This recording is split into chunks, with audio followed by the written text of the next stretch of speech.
Agora, uma coisa que é importante nós termos em mente e que normalmente nós não notamos quando pensamos em termos de Império Romano no Ocidente e Império Romano no Oriente, é que essas fronteiras entre o Ocidente e o Oriente, elas não eram estanques, elas não eram fixas, elas eram muito dinâmicas. E especialmente depois da conquista de Roma, da conquista ou da queda do Império Romano no Ocidente pelos bárbaros, então aí havia uma tensão constante entre o Império Romano Oriental e os bárbaros. E havia, então, frequentemente a anexação de territórios pelo Império Romano no Oriente, a retomada por bárbaros, havia essa tensão constante. Só para você ter uma ideia, na própria época do Justiniano, o Justiniano chegou a conquistar o sul da Itália para o Oriente. Então a gente pensa logo no Oriente, né, da Turquia para lá, mas não, o Império Romano no Oriente ele estendeu as suas fronteiras até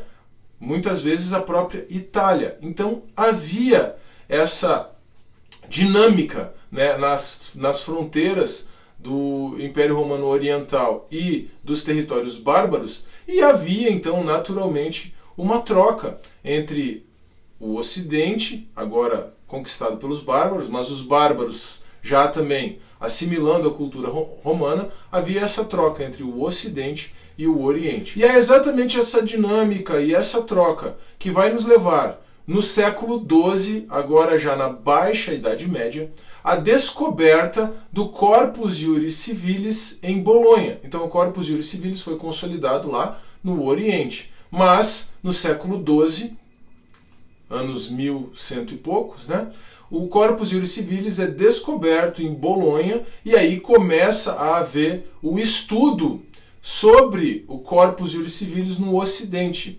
Começa a haver uma dedicação ao estudo do Corpus Juris Civilis no Ocidente. E a partir desse estudo do Corpus Juris Civilis, em Bolonha, é que surge a primeira faculdade de Direito.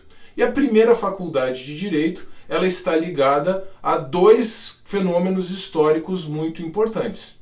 O primeiro, que é relativo, atinente diretamente ao que interessa ao direito, é o surgimento da Escola dos Glosadores. A Escola dos Glosadores surge em Bolonha a partir da descoberta do Corpus Juris Civilis. Mas o segundo fenômeno importante, na verdade tem uma ligação direta com isso, né, é o surgimento das próprias universidades na Europa, entre os séculos XI e XII.